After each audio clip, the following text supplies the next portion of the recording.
Sentinel Mindset. All right, everybody, here we are right now with Inspector Riddell, and we're gonna do a little ride along right now. So tell me, sir, where are we gonna be heading out today? Well, we are in Newmarket, so I thought I would take you for a little spin around Newmarket. And this isn't my home district. This is our one district building. So this is not the building that I work out of. So I think I might just take you by where I work, which is Community Services at 240 Prospect. Amazing, amazing. Well, look, again, the big focus is going to be on International Women's Day. Yep. And I'm so happy. I'm so happy for so many reasons. And what I'm going to do right now is I'm going to bring you on a time-lapse journey. I'm going to bring you back to 1999.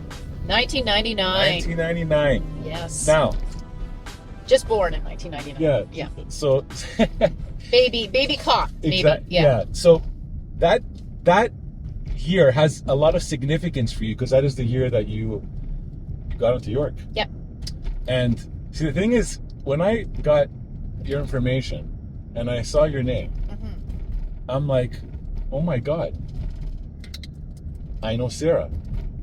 What? Do you remember Forensic Security Services out of the quote? Did we work together at Forensic Security? Simon, you told me in 1999 Oh my God.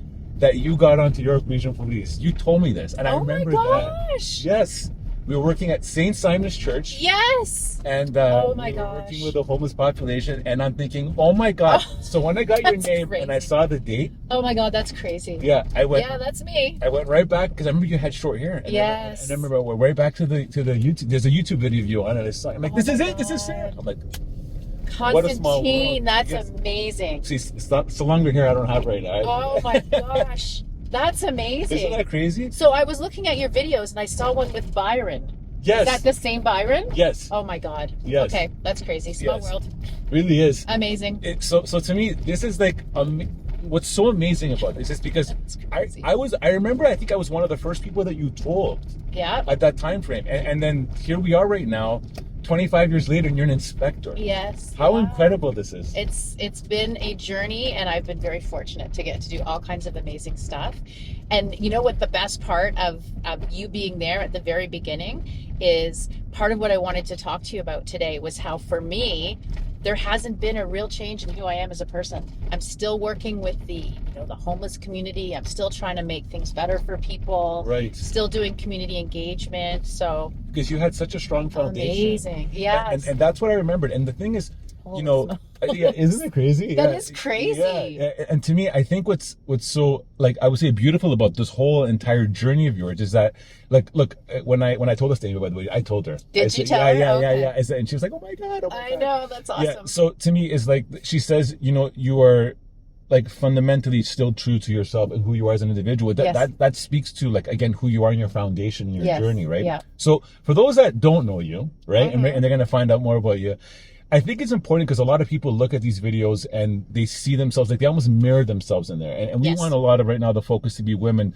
looking at your journey. Yeah. And, if you can maybe describe back in 1999 how you felt when you got that call, right? And by the way, was it your first attempt? Because I think you tried out Toronto as well, didn't you? I tried Toronto. Yeah, I was unsuccessful with Toronto, working with Forensic Support Services. And then I had tried for York, and I'd sent my package in, and it moved very quickly. Yes. It moved very quickly. And I remember, and you'll appreciate this. I remember I'd been working in one of the buildings where we were in uniform with forensics. So I was in the brown uniform, and I'd worked a night shift, and I'd come home and I was sleeping, and my phone rang and I answered it. And on the other end of the line was then the staff sergeant, anyways, retired as an inspector, Rick McCabe. And Rick said, "Is this Sarah?" And I said, "Yes." And he said, "I'm just calling from York Regional Police Recruiting." And I said, "Oh, okay. Sorry, I'm a little bit dopey. I just worked a night shift." And he said, "Oh, that's right. You do security, right? What color's your uniform?" I said, my uniform's brown. He said, "Well, like, not anymore. Now you're going to be wearing blue." Wow. And I said, and it's so funny. And I like to say it was because I was half asleep, but truly I am cheesy. So Yeah. I said, "Oh my God, you made my day." And then I thought about it for a minute and I said, "No, you made my life.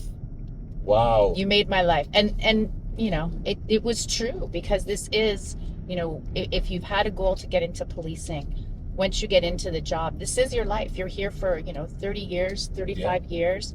And it really does define who you are as a person in many ways. So, yeah, I was very excited. I remember that phone call still to this day. Yeah, and I remember you telling me as well how excited you were and how happy I was for you. Yeah. 25 years later doing this job right now. Yeah. Okay? So starting from day one and how you felt now 25 years later, right? How does it feel? You know what? Some days I swear it still feels the same. I'm always excited to come in and have the opportunity to do something new, something different. Right. I will say that I have been true to the reasons why I got into policing. I think like everyone, I mean, you get into different areas and you do different things and sort of your values change, but maybe, your priorities change. But at the end of the day, for me, it's always been to solve problems, help people, and be, a protector or a guardian for my community. That's not changed. I love the way that you use the word protector, because we use that word a lot in our security industry, is being able to identify as a protector, because really, anyone can be a protector. A parent can be a protector. A friend can be a protector. But sometimes I find more and more people that are not even looking at careers into policing, when they connect the dot to say, I am a protector. Yeah. Maybe I should go down on this pathway. Yeah. You know what I mean? And I've said that to people before. If you're walking down the street and you see a group of people stealing a kid's bicycle or taking a purse off a senior citizen, something to that effect. If you see that happening, are you going to engage? Right. And most people say yes. I say, okay, well, you could do it. Right. It's just the decision to do it for your life, to make that your full-time job. But a lot of people have that sense of wanting to do better and wanting to be a protector for the community. Absolutely. I mean, that's the Good Samaritan principle, right? Having that into place. Do you feel it was important to go through this journey to make you successful into where you are now as an inspector? 100%. 100%. And I say that because so often people get promoted, they move up the ranks, and they kind of forget what it's like to be on the front line. And I'm guilty of that. 100% I'm guilty of that, because it's been a long time since I was on the front line. Right. So you forget, right? So I think there's so much value to having an opportunity to go back and revisit what folks that are actually driving around in the cars, going to the calls, what it's like for them, what that experience is like for them. And, I remember we have this course in policing called SPAC, Senior Police Administration. Oh gosh, I can't remember, but SPAC, which runs out of the Canadian Police College. Okay. So and this is another like synchronicity, but I went to SPAC, and it turned out that one of the teachers had been a prof of mine at Carleton. And he talked about policing and how you can have an impact on your community. Right. And so I said to him, like, we had this conversation, 20 years ago, and it really inspired me. But I have to say, like, now I'm 2 positions away from that front line, and I'm struggling with how do I came to policing to impact people's lives in that moment. How do I do that 2 levels away as a staff sergeant at the time? And he said, well, you just take care of the people who do the job. Right? So your job is to make sure that those 2 levels between you are doing that job. Right. You support them so that they are well, and that they are prepared, and that they are trained, and that they know what they're doing out there. You support them, and then they're able to go out and do that work. So your job as a staff sergeant is to make sure that the sergeants and the PCs on your shift can go out and make that difference. Right. Which I thought, okay, thank you. Yeah, exactly. And it's so simple. Right. It's really simple, but I was struggling with it a little bit. And I think a lot of people who really enjoy being on the front line, as they become further away from it through either, a position change or a promotion, people struggle with, but I just really want to get in a car and go out and do calls. Right. Solve problems. Yes. Be there.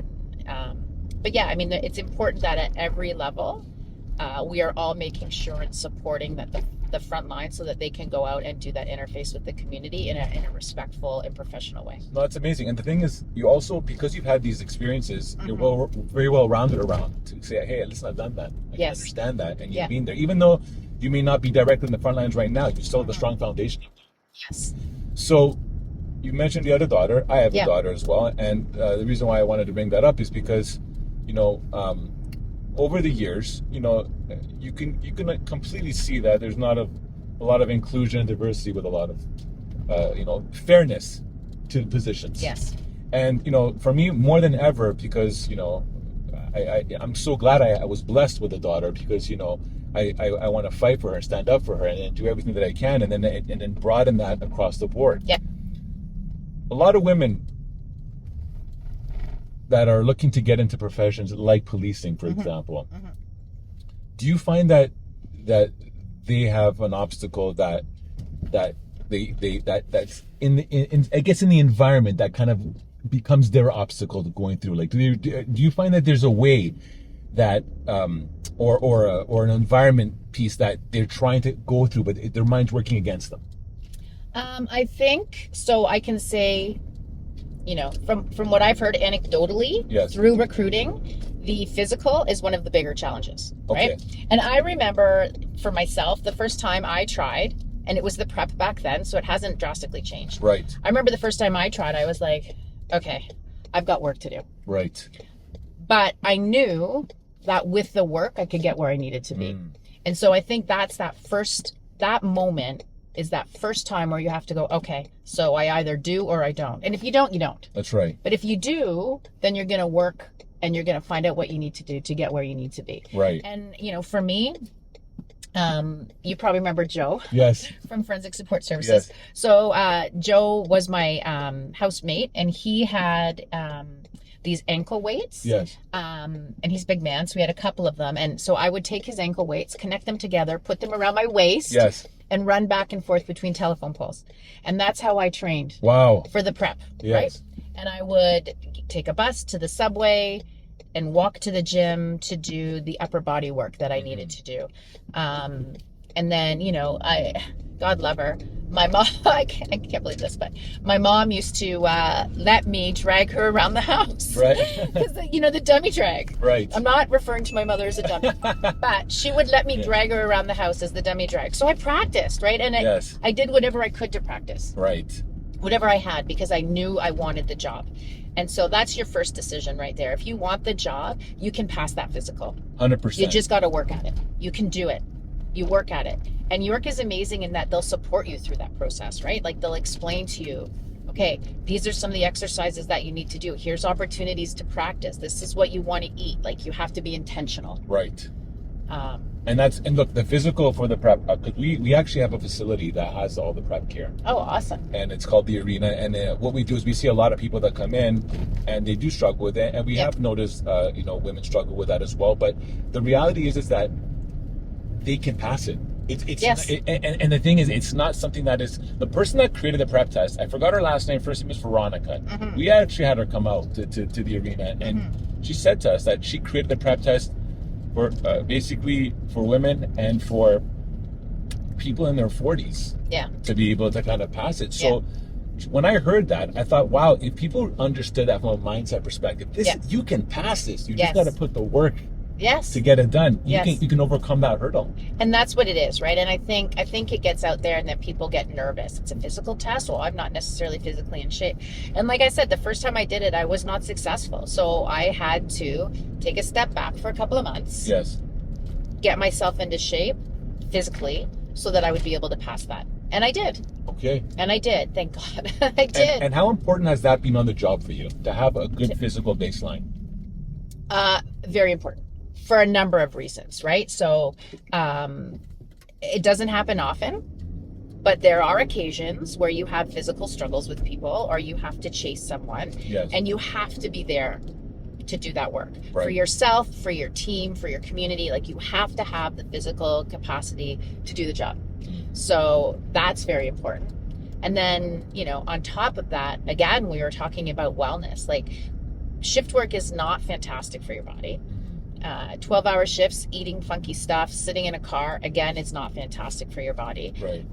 But exercising, movement, taking care of yourself is a great way to keep your health up.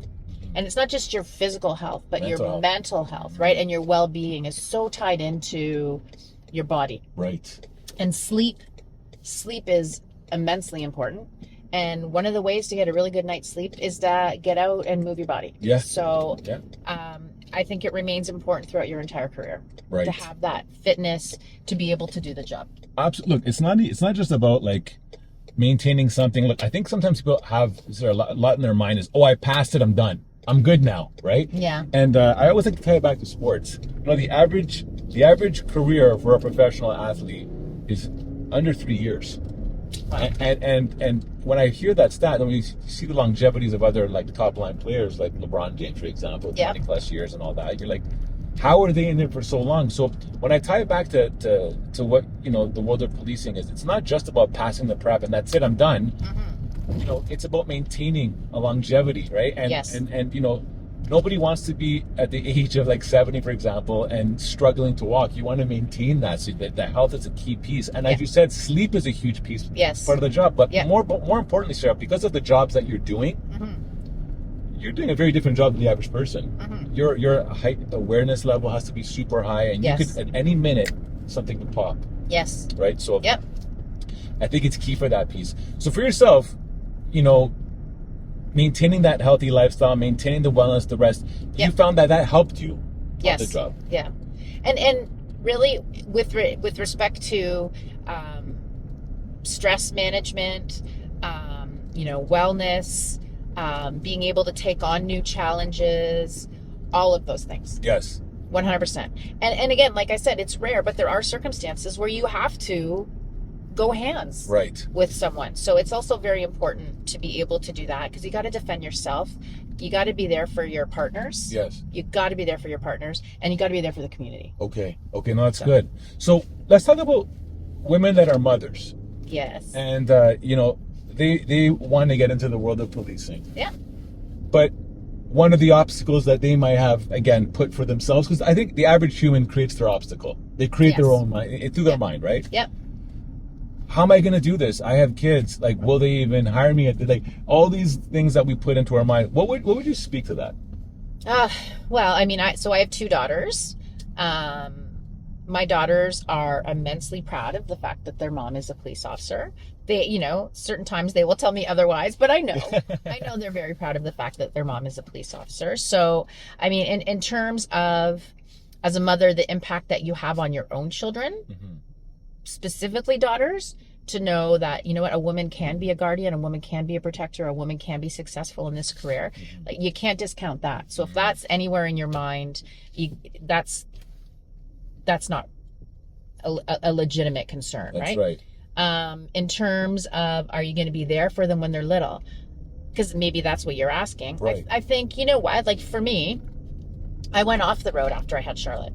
Okay. I went into community work after I had her. Right. So my career path, my goal for my career changed once I had children, because I was no longer in a position to say, hey, I can work a 20-hour shift. I can do this, I can do that, right? That's so my family came, and then they're my priority. Yes. But the beautiful thing about policing is there's so many different things that you can do within the organization. That's right. That's there's so many options. Which you mentioned, your insane journey of so much cool things that you're able to get exposed to. Yeah, and it's non-traditional, and I, you know what, there's certain places that I didn't go. I never did go to major crimes. Right. But there are different career paths within this one career that will support having kids. Yes. 100%. And like for me right now, I'm a single mom. On this job with 2 teenage daughters, and you know, I find sometimes work is easier than my teenage daughters. Right. But no, it's doable. You just have to be creative. You have to keep your values or your priorities in mind all the time. Yes.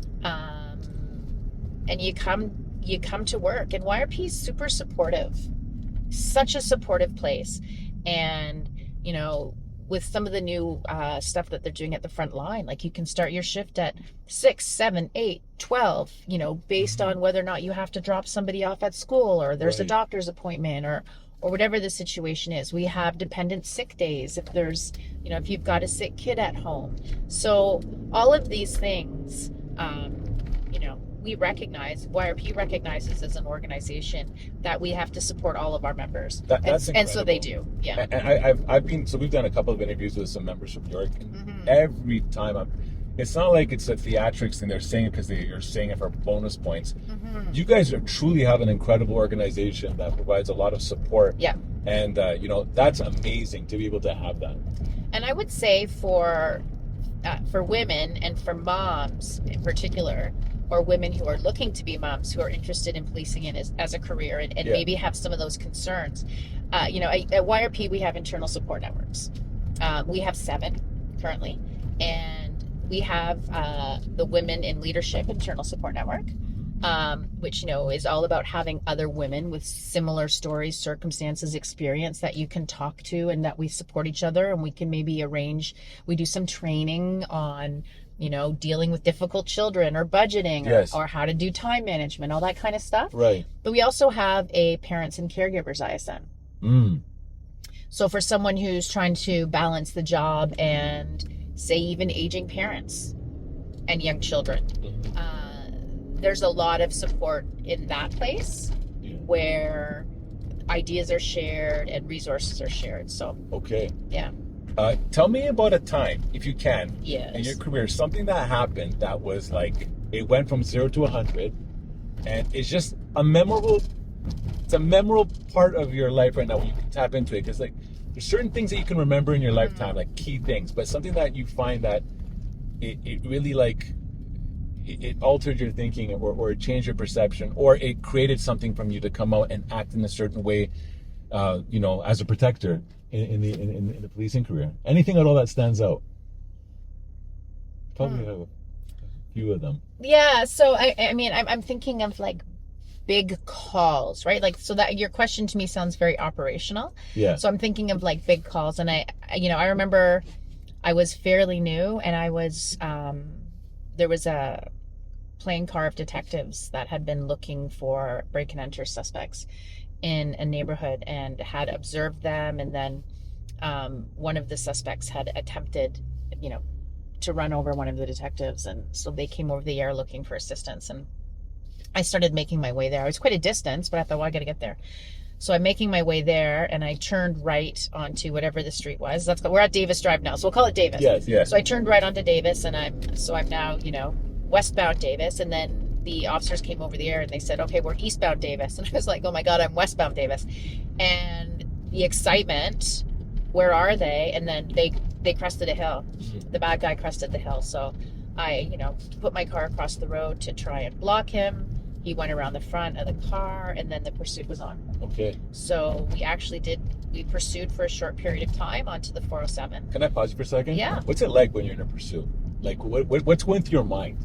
You know what?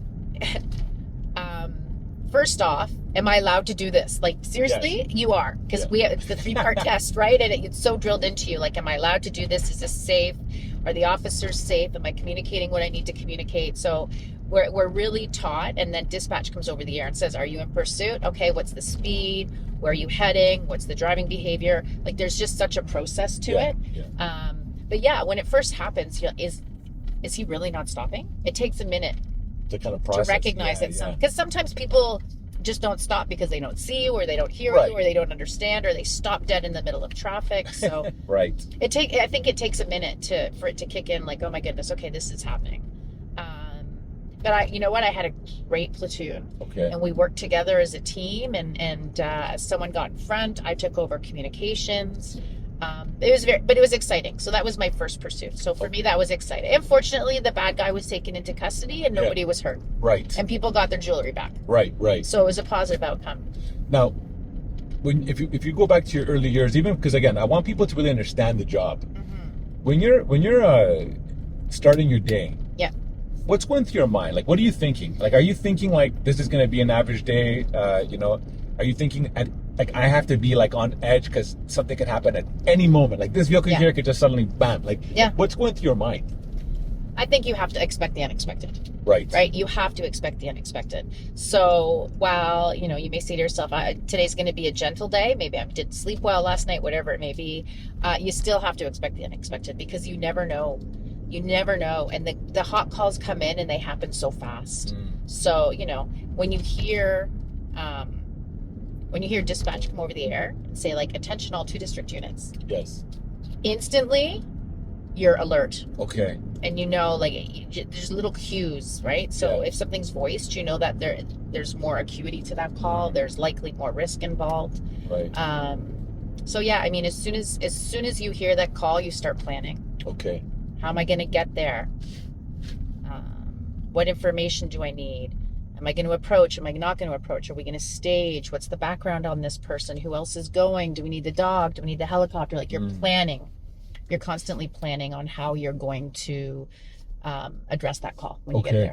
And you're probably also thinking, like, I know this may sound like weird to say this, but like, you may be walking into a very hot situation right now, right? Yeah. So do you ever get these like flashes or thoughts of like, you know, my life, you know, like, you know, I want to make sure, like, you know, like I'm going to be safe. I'm going to come home tonight. Like, are these things guiding you as well to make sure you have good decisions?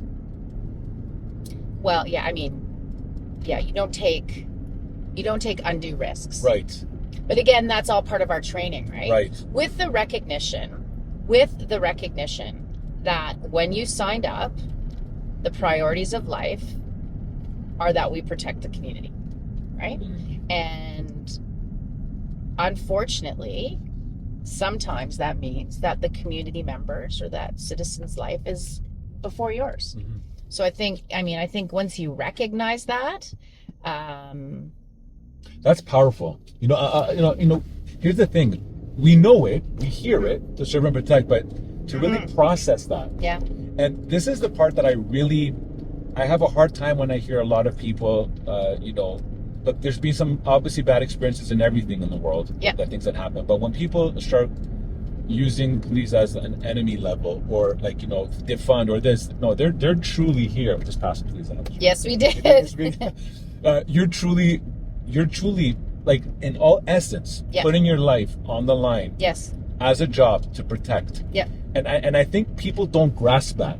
They don't grasp that. This is not a job that, you know, you just check in, check out. That's it. I got my office paperwork. I'm out of the way. No, you may or may not come home that day. That's the truth. That is the truth. That people need to understand that. That's kind of what you're walking into. So this is why, for me, whenever I hear stuff like this, like, Sarah, I thank you for what you do. Thank you. It's absolutely amazing. Like, you know, because to me, like, people just need to tap into that. And I think that can sometimes change perception.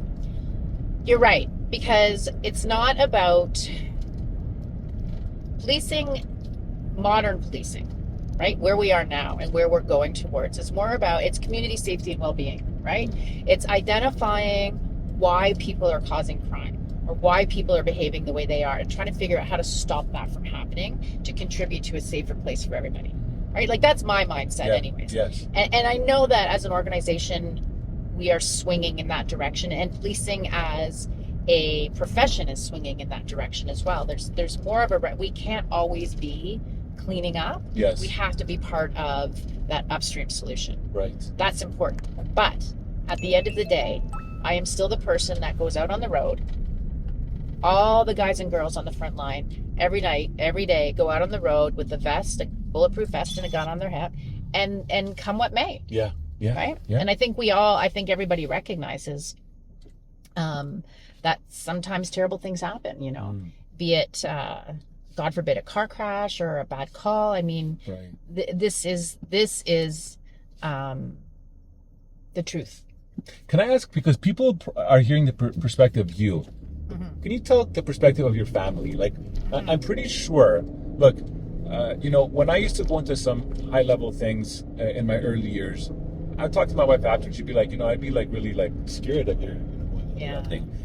How does your family, or even people that you know are also in the service, how do family grasp with this? Because it's also like a weight on them as well, right? Yeah. Well, it's interesting. So for me, my daughters, when I got promoted to staff sergeant, my littlest, how old was Lila? She would have been 7. And she said to me, does that mean you're not in the car anymore? She might have even been younger, maybe 6. Does that mean you're not in the car anymore?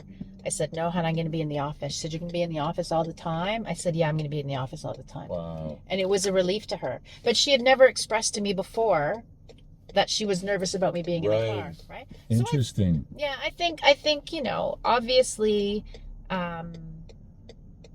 obviously people are aware of the fact that it's a risky profession. But you know what? It's also a very honorable profession. And it's, I know my family is immensely proud. I'm the first police officer in my family. And they're extremely proud of the fact that I made this decision to dedicate my life to my community, right?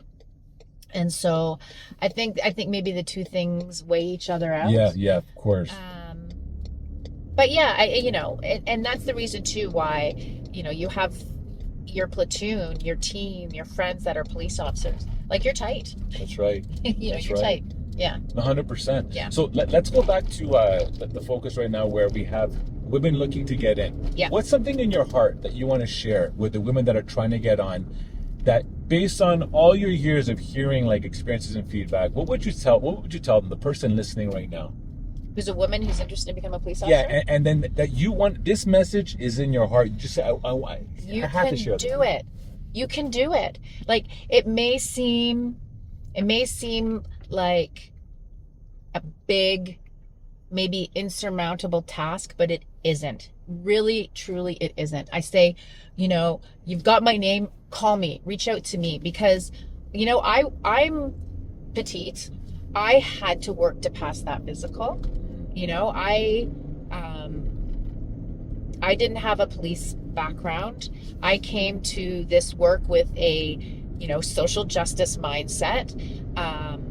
And I've been able to have an amazing career and fortunate enough to have some success in an amazing career. And there are and with 2 kids, yes, and as a single mom. So there are ways. Policing isn't only what you see on TV. There's a lot of amazing work that happens. The units that I am fortunate enough to be a commander in, I got the mental health unit works with me. Youth engagement, crime prevention, senior safety, vulnerable persons, auxiliaries, volunteers, all those different areas are within community services. And all those different areas are places that you can work. So, if it's a time in your life where you have kids or you have an ailing parent and you're not able to work that 4 on, 4 off, there are other opportunities. Everybody has to start. Okay. We all go through the same, right? That's but right. After you've done your time on the road and really understand what it's like to work for your community on the front lines and answer those calls and really develop your officer safety and your de-escalation skills, there's lots of other options across the organization. Okay. So that's what I would say. There's a lot of options. You can be creative with your career. Not everybody's career is the same, and you can do it. Okay. You just got to start. You got to take that first step. I love it, because you also just single-handedly just titled our episode today. You can do it. You can do it. You can do it. Now, what I want to get into is, we also heard, obviously, your career. Yes. Of all the areas that you moved up in. Yeah. That you could have very easily just stuck at first class constable. Right? Yeah. And a lot of people are comfortable just doing that. That's fine. Yeah. A lot of other people sometimes doubt themselves. Why? I'll never get on. How can I grow? How can I get promotion? This is a man's world. You hear all these things, right? Yeah. You're a living testament to going up so much. And I'm pretty sure you're not done in Inspector. I'm pretty sure you're going to probably go to the next level up. Thank you.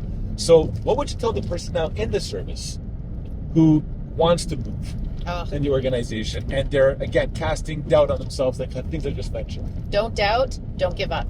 Keep trying. You know what? I did not get promoted my first try for either of my promotions. I kept coming back and trying again.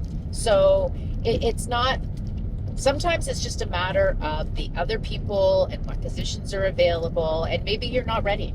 So find out, what do you need to do to be ready, right? Talk to people, talk to if it's as a woman, talk to a woman who's at the rank that you want to achieve, and look for a mentor, look for someone who can help you through that process, because just don't give up. That's the thing. People will try once and say, it's not for me, because it is a competition, right? And not everybody wants to compete and be unsuccessful in their workplace. It can be an uncomfortable feeling. But my advice is just keep going. Right. Like, it wasn't my first shot either time. So I think that's the important thing. And you know what? At the end of the day, the important thing is that you go home to your family. Yes. Or not. You look in the mirror and you say, I did today what I joined this job to do. And that's the important thing, that you stay true to yourself and you stay true to your values, and you work hard, and you try to make a difference every day. And if that translates for you into, career success in this sense of promotion, then that's fantastic. But not everybody gets promoted. Right. So that your career success and your sense of success, find a way to make it intrinsic. Okay. Right? Okay. So you be proud of yourself. Tell me what you do, because you said you've gone through some failures. What do you do for yourself to kind of get past the mindset, like to overcome these obstacles? Be open to constructive criticism. Okay. Do a debrief. If you've tried for a position, you've been unsuccessful, do a debrief. Find out what you can do to make yourself, more successful next time. If you try for it next time, and don't stop at once. Keep trying. Okay, that's awesome. Now, I did kind of suggest or ask that. I know you've been in the inspector role for 2 years right now. Yep. And you're learning this role, and you're understanding it, and you're getting better and better at it. And yes. Do you have a goal that you've set for yourself that you're like, I'd like to see myself also do this? So, you know what, I have some goals, but the goals that I have right now have to do with the job that I'm in, right? Yes. So expanding our mental health support team, growing our mental health resource unit, really getting more good opportunities for our community officers to engage with our community. So I have a lot of sort of goals within the area that I work. Am I ambitious? Yeah, I am. And that's just who I am as a person. Right. Next time they're looking for, a superintendent, I'll throw my name in the hat and we'll see where it goes. And depending on what kind of constructive criticism I get, or if I get a promotion, we'll see what happens from there. But absolutely. Thus far, at 25 years, I've loved it. I wouldn't do anything differently. It's a fantastic job. You really get to make of it what you want. You can chart your own path. There's so many different things. It's 10 careers in one. And I really anybody who's interested, honestly, you can do it. Just put your head down, do the work, and don't give up. Amazing. I love it. I'm so happy we had a chance to connect today. I'll say this, to me, you haven't changed at all. Okay, at all. That's awesome. Yeah, to me, that makes my day. Other than having a little bit longer hair, I mean, you look the exact same to me, right? So you've aged incredibly well. Thank you. You've had such an incredible foundation of experiences that has defined and made you to where. That's the cool thing about a life journey. Yeah. You started one way and you've just evolved. Yeah. And the incredible thing is your evolvement has been for the better. Oh, and I'm so happy. Honestly, I'm so happy to see you in this position. And I know when you throw those, we're gonna throw the prophecy of the superintendent. That's gonna happen.